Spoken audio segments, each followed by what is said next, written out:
Саламатсыздарбы, урматтуу телекөрүүчүлөр. Бүгүн кайрадан Кыргызстануу жана кыргыздар телеберүүсүнүн кезектеги санын улантып атабыз. Бүгүн бизден кыргызга белгилүү санжырачы катары кийинки учурларда белгилүү болуп калган абабыз. Өзү Совет мезгилинде жана Совет мезгилинен кийин дагы ушу түндүк түштүк аймактарында мамлекеттик кызматтарда жүргөн киши болгон. Сыргак Сооронкулов деген абабыз кийинки убактарда ошо коомдук ишмер катары, кыргыздын бир белгилүү санжырачысы катары мына ошо таанылып жүрөт. Чынында мурун кыргыздын тарыхы ооз эки түрүндө сакталып, санжыра формасында айтылып келген. Ар бир уруктун арасында ошол уруудун, уруктун тарыхын, басып өткөн жолун айткан ушул адамдар өзүнчө санжыраны кесип кылган адамдар болгон. Бүгүнкү күндө биз жазма мындай доорго цивилизацияга аралашкан мезгилдерде ошол ооз эки тарых солгундап, алар кагазга түшүрүлүп, бүгүнкү күндө алардын ошол ар бир варианттары салыштырылып изилдеп, бир илимий бир вариантты, негизги бир жалпы бир вариантты, бириктирилген вариантка келүү жөнүндө бир аракеттер жүрүп жатат. Тарых илиминде ал Сапарбек Закиров тарабынан фольклор изилдөөчү, филология илимдеринин кандидаты, доцент болгон ал киши, жана тарых илимдеринин доктору профессор Сабыр Токуров тарабынан ишке ашырылган болчу. Бирок ушул күнгө чейин дагы деле болсо бир илимий вариантка али токтоло элекпиз. Алар өзүнчө ошол бир аракет кылышкан бойдон турат. Келечекте ушу тарыхчы, фольклор изилдөөчү окумуштуулар тарабынан ушулардын дагы бириктирилген калган варианттары менен толукталып, бир элге бир вариантын берсек деген ушундай ой пикирлер жана аракеттер бар. Мына ошондой ошол эски бир улуу салтты, өнөрдү улантып, бүгүнкү күнгө чейин өзүнүн бир варианттарын, жалпы бир түндүк түштүктөгү айтылган санжыраларды изилдеп айтып келаткан агабыз Сыргак Сооронкулов бүгүн бизде конокто турат. Анда бүгүн бизге куш келипсиз. Сыргак аке, мына жашыңыз канчага? 90дон ашты, э? Жок, 88ге келди. 88ге, 2 кем 90 экен. Кудай кааласа 90дон ашканда дагы ушу санжыралар жөнүндө кеп кылып, элдин ушу кийинки өсүп келаткан муундарды ушул ооз эки тарых менен да азыктандырып жүрө бериңиз. Бүгүн анда бизден сиз менен сөз кыла турганыбыз ушу кыргыз санжырасында өтө көп белгилүү болбогон, бирок Саруудун санжырасында аны түп аталарынын бири, өтө чоң бир баатыр катарында, Калмак жуңгарлардын биринчи жапырыгында ошону биринчилерден болуп, ошол артка кайтарып, анан ошол Чүй өрөөнүндө курман болгондугу жөнүндө санжырада айтылган Көнөк баатыр жөнүндө ушул айтылып жүрөт. Мына ушул жөнүндө бүгүн бир телекөрүүчүлөргө бир өзүңүздү билгендериңизди бир ой бөлүшүп, бир пикир бөлүшүп ушу айтып берсеңиз. Көнөк баатыр бул ким болгон өзү? Кайсы уруудан чыккан? Кайсы мезгилдерде жашаган? Кандайча ал ушу курман болуп дүйнөдөн өткөн? Анын бүгүнкү күндө жашап аткан урпактары барбы? Мына ушунун тегерегинде бүгүн сөз кылсак сиз менен. Эми Көнөк баатыр жөнүндө айта келсек, абдан чоң тема. Бул теледен айтып бүтө турган тема эмес да, бирок ошондой талап, ошондой керек болуп аткандан кийин кыскартып айтып көрөлү. Көнөк баатыр Саруу уруусунан чыккан менин 12-нчи атам. Ылдый жагынан эсептегенде. Көнөк баатыр Саруудан чыккан Жамаке деген бай кубаттуу атаган элге катылуу киши болду экен, ошонун жалгыз уулу деп койот экен да. Жамакенин жалгыз баласы деп Көнөк баатырды. Анан bunun çevresini kengeyip ketkeni Çıngiz Han'ın tukumları menen aralashkan jeri köp da. Bul mana bu чыгыш жактагы хандын тұқымдары менен Жүнүс хандын тұқымдарынан аралашып кетіп, ошондон чоң турмушка аралашып алган жери бар. Анткени Аксыда өткөн Шеркожо деген тууганы болгон. Ошол Шеркожонун кызын Жүнүс хан алып, анан кийин монголдор менен аралашып, калмактар менен аралашкан согуштун бардыгына катышканда мунун баатырлыгын, эрлигин көрүшүп, анан кийин жас кезинен 20-дан ашкан кезинде алып барып, анан кийин өзү да кызыкчу экен абадан баардык согуш ыкмаларынын баардыгын үйрөнгөн киши болгондон кийин аскери башчысы болуп узак иштейт да. Жалаң эле эмес, Жүнүс хан эмес, анын балдары жанагы Махмуд улуу баласы, анан Акмат хандардын да колунда аскери башчы болуп иштейт да. Анан ошо кызыгып жүрө берип, согуш иштерине кызыгып, өзүнүлөрү жагып, талабы да чоң болгондон иштеп жүрө берип, анан 40-ка жакындап калганда үйлөнөт. Үйлөнгөндө дагы жанагы Махмуд хандын, Жүнүс хандын улуу баласы, булардын энеси Рүбүстүн эже болгон да. Анан ошонун кызын, Махмуд хандын кызын алып калат, эженин небересин, 40-ка жакындаганда алат. Анан кийин биринчи көргөн балдары ошо үйлөнгөндөн кийин таң көрүп балалуу болот, тыгыныш болот экен деп, анан келинчеги эркек төрөгөндө ушу таластын токойунун жээгинде турган экен да.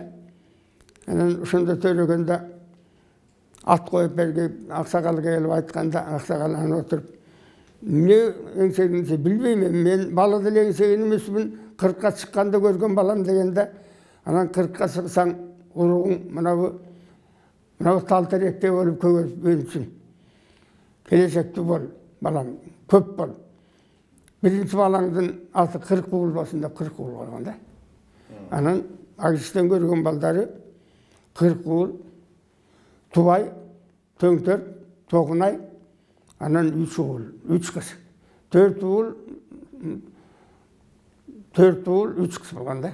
Жети бала көргөн. Анан ошо бойдон баягы эле турмушта жүрөдөн кыйын болот, мунун баарын айтып берсе, бирине жанагы Жүнүс хандын балдары өз ара кандыкты талашып, өз ара согуштар болуп кеткен, дал ынтымактан кимисине тартам мен деп туруп, анан жуучунун балдары өтүп кетип, тиги Шыгай хандын колунда көп иштеп калат бул киши. Көнөк. Анан эми жашыраак кездеринде айтып отурсак, Шыгай хан эми Казактын султаны да. Шыгай хан Ак Ордонун карында Жуучунун тукуму болот да, Жуучунун 14-чү поколениясы болуп кетет. Анан кийин анын колуна барып так иштеп, аскери башчы болуп иштейт. Жакшы ынтымак менен жакшы жүрүшөт, алар менен жүргөндө эсилер менен катташ болуп жүрөт. Анан бир кезекте мына Эдиги хан деген чыккан. Эдиги хан дагы чыңгыстардын бир эмесинен кетет. Азыр тиги саяк болушуп жүрүшпөйбү, мына тиги Жумгалдык саяктарды ошолордун түп атасы Эдиги хан деген болгон. Ошол Эдиги хан берге батыша албай, Эдиги баатыр хан болуп Ак Ордого 4 иштеген киши болгон 1400-жылдан 1404-жылга. Анан башкирага кетип атканда ошо башкырдан эген жер алам деп берге батыша албай, элдердин бир тобун алып алды. Ошо башкирага барып ардан да батыша албай, анан Кыргыздын шарты малы күндөн көбөйө турган экен, жашай албай орустар түртмелей баштагандарынан алар бир кишини аттуу жөнөтүп, бир атты жетилет, бир атты мингизип экөө менен барып айтып келип мага бир жардам берсин, аскерлерин алып келип мага жардам берсин деп кабар бергенде келип айткан экен. Анан барат ошого 100 киши менен барса, анан айда Ким Көнөк баатыр барабы? Көнөк баатыр барат. Эдигеге барабы? Эдиге барат. Анан барса тынчып калыптыр, сатак тынчып калыптыр. Тынчып калыптыр. Анан эми жакшы экен да, анан кийин кайтат. Бери кайтканда эми кур кетпе, жакшынакай өлүп кетемисен деп, анан кийин бир байдын кызын, башкалардын бир сулуу кызын аттандырып кошо берет. Andan taraganlar jana kürkürölөр de. Kürkürölөр ошондон тарап. Bir Kürküröller oşonda atazı Gönök Batır bolup atты. Gönök Batır'ın iki ayılından da Akbermet degen ayıl bolup. Bu Gönök Batır özü Talas'ta törölüp öskön, e? Talas'ta törülgön. Ana bu şu aylan öyle gazak pazak yedige başkırlardan beri aylanıp kızmat kılıp жүргөн. Başkırlar emi ошо Gönök Batır menen tanışıp süйлöşüp жүргөн kişi bolgan da. Başkırlar. Anan ketkenden keyin Başkır degen atты tiyaka barganda eni alışta. Başkır degen sözü başkı janagı kurt degen sözden çıkkanda. Kurt degen karşıkır degen söz bolgan. Ошонун чыккан батырларымдай теригип айтканда сөздөрү башкача болгон. Алар менен байланыш болгон, алыс болгондон кийин тиякта калып калды, кийин катташып өзүнө башка тарык болуп келди. Gönöktün biyakta şu kalmaktar menen uruşkan jagından hayırlı. Анан кийин эми калмактар менен урушканда калмактар менен бу кишиники калмактардын баягы биринчи келген чабуулдары. Жанагы галдан бошоктулардын мезгилдерине туура келип калды да, ошолор менен согушуп жүрдү. Анан көбүнчө эле бул ишин эмгеги ошо монголдордун ич ара, өч ара чатагы. Анан монголдор менен кыргыздардын ортосу, кайра монголдор менен калмактын ортосу, алардан көп согушка катышат да. Анан өсүм болсо жогорку кызматка көтөрүп, аскери баштан башка көтөрүшкө мүмкүн эмес, хан тукум эмес. Анда хандыктын баарын Чыңгыз хан тукуму ыйлап калган заман болсо да. Анан ошондо жүрөт, анан кийинки мезгилде Шыгай хандын колунда жүрүп менен балдары чоңоюп калгандан кийин Шыгай ханды мына балдарын иштеттеп тубайы төңтөрүп чоңоюп калат. Анан экөө өткөрүп иштешкен. 40 жыл болсо белки элин багып 40 жыл бер жакта калат. Анан кийинкисин улгая баштагандан кийин анда бир жоругу болот. Жанагы Шыгай хандын bir укмушта болгон кызы болот. Шолпан деген. Анан ошо Шолпанга 18 эми толуп аткан кызга 72-деги биздин чоң атабыздын дагдыры туура келип калат. Дагы туура келип калат дейсизби? Дагдыры туура келип калат. Кандай болуп туура келди? Үйлөнүшөт ошого. Анан Чоң атабыз болгондо кайсы чоң атабыз? Көнөк. Könök. Анан Könök 78-inde Çolpan'a үйлөнөбү. 72-ге караган кезинде Çolpan'a үйлөнөт. Бул эми турмушта кандайча болуп алды ошо? Турмушта ар кандай болот экен да. Бул ушундай болуп калат. Çolpan күчөсү аялдардан башкача болгон бир жакшынакай кыз болот да. Сурулугунан башка дагы эркек мүчөлүү болуп тарсылдап, балдар менен аралашып өсүп, эркекче кийинип балдар менен күрөшүп жыгып, анан кийин улак тартып, балбан кыз болот экен да. Шуну чоң балбан кыз болот. Шондан көнөгада карап жүрчү экен да, таң көрүп, менин турмушумда ушундай кыз туш болуп калганда, экөөбүздөн жаралган бала болсо кыргызга чоң тагынчык болот эле деп ошентип жүрчү экен. Бир күнү bir çoğun toy olup kalıp da Taşkent'in tegereğinde anan iki balasını yersi var. O toyga barayım seyip benim tuvay menen töngtör yersi var barat. İki balasından abdan batır baldır bulgun da. Anan kırkılı kalıp kalabı. Toyga barıp dursa dököyün alıp barat da toyga. Anam barsa toy tamaşa sürüp atkan kesinde barıp kalışa da Şıgaydın dönsün bir kolunda bakkan bir batır var eken, tüpkülü uyguru bala olur eken, ilgeri apası bakal be oydum karılayın, yanında sakta kalası dep tasap etken eken, bakma bala oldun, balban bala oladı. O son soğuttur etti, daga handan Korkqondan batırlardan көп çıqa albay, başpaya gel alıp turgan kişi eken. Аны ошону карап туруп анан эме Könök Atanın oyunda эле bir mesele var eken. Janagı kız 16'dan 17'ge çıkanda juuçular gele başlaydı da. Ana şık aykan baybiçesini aytıp, "Ey, şolpandı otur debeysin be. Tarkılda bir balдар menен жүрüp, juuçular gele atat. Endi turmuşta öyle koy dese aytıptır. Men turmuşka çıkmayım. Erkek bolup жүрөм депtir. Esine geldi esin, kızım hattını kaydı esine gelip, ben çıksamışım buna үйde gele janagı balbanın oşoğla turmuşka çıkıp alam. Buga çıkmasam ben uşunu çıkan balbanга çıkam dep koyuptur.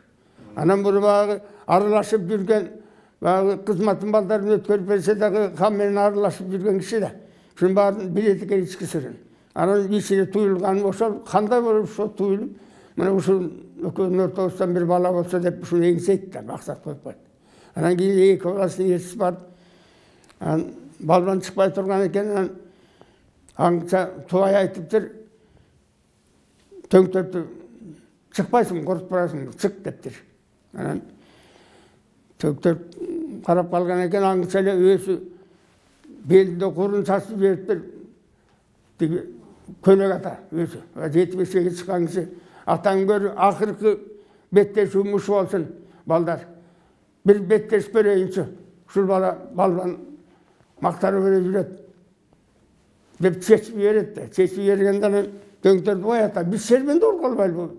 Eki ağında kötüsü tüs söylen. Koy. Dep şönt palattan keyin tuvaydı süret. Abdan gelişken sorgaçka atı var eken töңтөрттün uşul atın berip. Tuvay kesen pişemi. Tuvay düşüp. Anam betteşkendeli bana ırıqtay sayıptırsak da.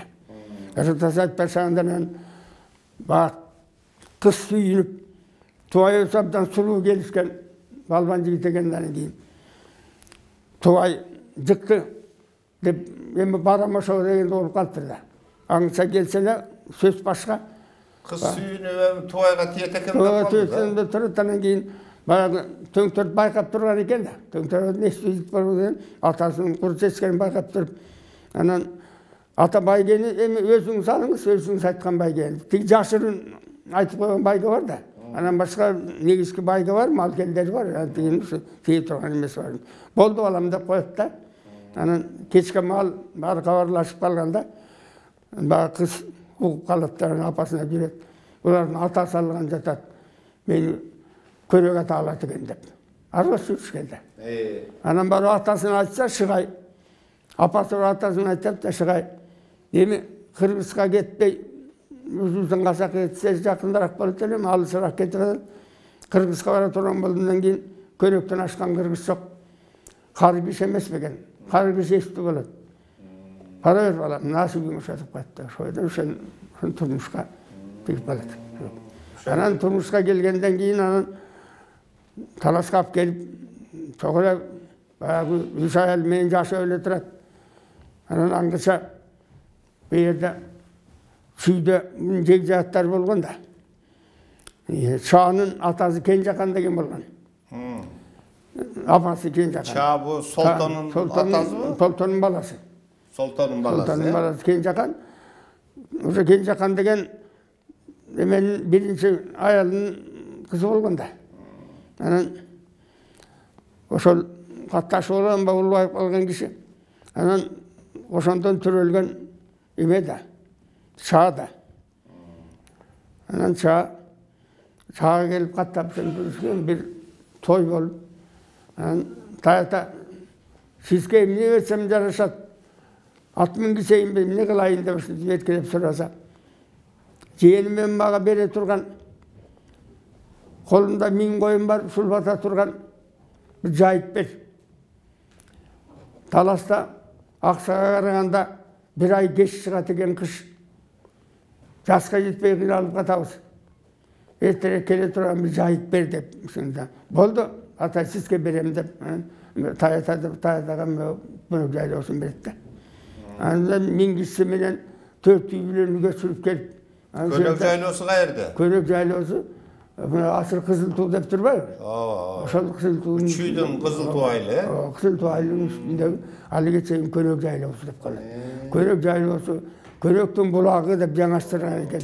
Анан төрүндө биз барып аны көргөнүбүз жок. Төрүндө Көнөктүн журту деген одан бийик кылып көтөрүп койгон жакшынакай журттары бар экен да. Анан бул ата бабалар менен ал замандарда калмактар каптап келсе, сүйдү келсе, уккандайын талашка жапырт келсе, талашка барса сүйдүктөр жапырт болчу. Тууганчылык алыс болгону менен жек жаатчылыгы бирге жеңилип, өлсө бирге өлүп, одан жакын турушкан экен да. Анан ошондо ушул жайтты алып калат, анан келип турат су жерде. Келип ушул жерде жашап калат, байбичелер тияка калып алар. Баягы кич аял менен бир келип айтып калышат эле. Дагы ошол оюн карак болуп, оюн союнга кошулуп кетпесин деп, атайын алыстатып, соосун жаап турсун деп, таластанып келип берге коюп, Ташкенттен таластан алыс деп, ошол жерде турат экен да. Анан ошол жылдары кошкат болуп калыптыр, анан кийин эркек төрөйт. Анан Көнөк деп ат коюп, өзү ошол бекен болсун жаным деп Көнөк деп коюп, баягы кымыз күйүп, кымыз асты ичкен иштердин атынан Көнөк деп, элдин көңүлүн билбей, батыр сатыр кылбай деп Көнөк деп ат коюп, ошентип турат. Анан ошол мезгилде Көнөк атабыз үйлөнүп атпайбы, тиги чолпоңузда? Мен жаңылдым. Мен Көнөктүн туулгандасын айтып кетпедим. Анан кийин баланын атын Эшим коет да. Баланын атын Эшим коет, ошол мезгилде анан калмактардын дагы чабуулу келип калат.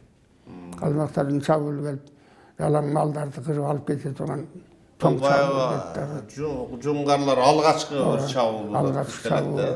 Ошол чабуулдардын бири келип анан алдын тоса албай калышат да. Келип анан Көнөктүн баягы жылкыларын, койлорун кошо айдаганда урушуп жүргөн балдарга өзү дагы катымкыдай кийинип алып чыга калган экен да. Анан ошолордун колунан набыт болуп калат да, ушул жерде. Анан сүйдөн набыт болгон, э?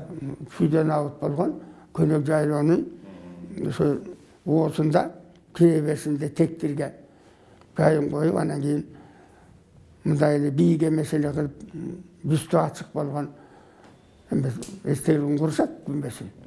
Анан кийин ал кийинки койгон сөбөктөргө пайдаланып кеткен азыр таштар эле турат го. Таштар турат. Анан биздин жээндерибиз азыр сүйдүн арыса баш жагында, этек жагында болуунун берде кичине энебиздин эжеден туулбаган балдар турат го, жер ала албай жүрөбүз го. Көнөк ушундай өлүп өткөн. Ошондо Көнөк атабыздын биринчи аялынан Кыркуул, Туубай, Тоңтөр, Тогунай. Тогунай дейсизби? Тогунай, э? Экинчи аялынан Күркүрөө. Экинчи аялынан Күркүрөө. Же бу Ерешимби?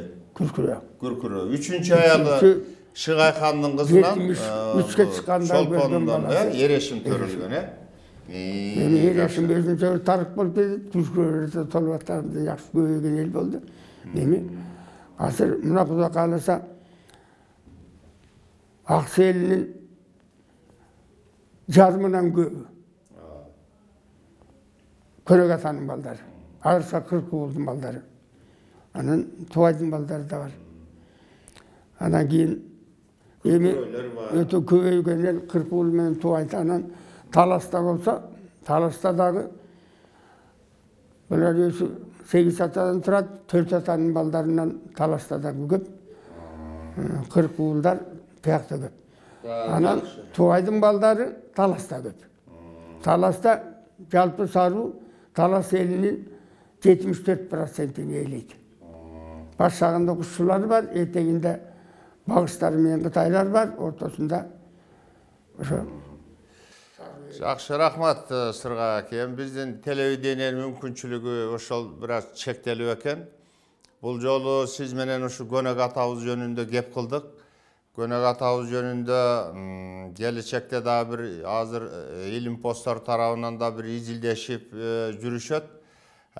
Келечекте сиз менен дагы ошо илим посттор менен аралашып, Көнөк атабыз жөнүндө, анын уулу Ерешим жөнүндө, кыргыз казактын багы каны болуп турган. Ушулар жөнүндө бир сөз козгозок деген ой тилектер бар. Ошондо дагы кайрадан сиз менен ушу телевидениеден бир жолугушуп сүйлөшөбүз деп ойлойм. Анан мына бүгүн ушул кыргыз санжырасында айтылып, бирок илимий жактан ал изилдөөгө түшө элек ушу Көнөк атабыз жөнүндө кеп кылып бердиңиз. Сизге чоң рахмат.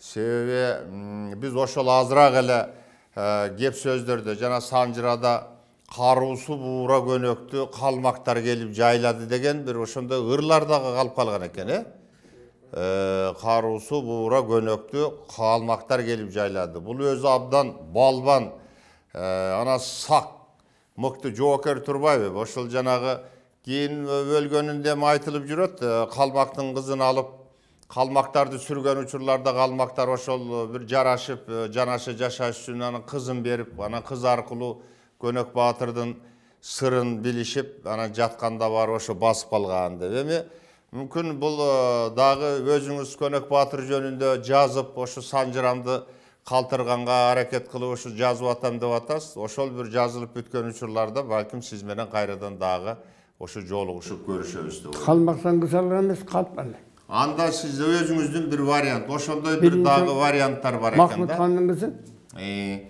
Анда ошол бүгүн ушуну менен телеберүүбүздү ушу аягына чыгып атабыз.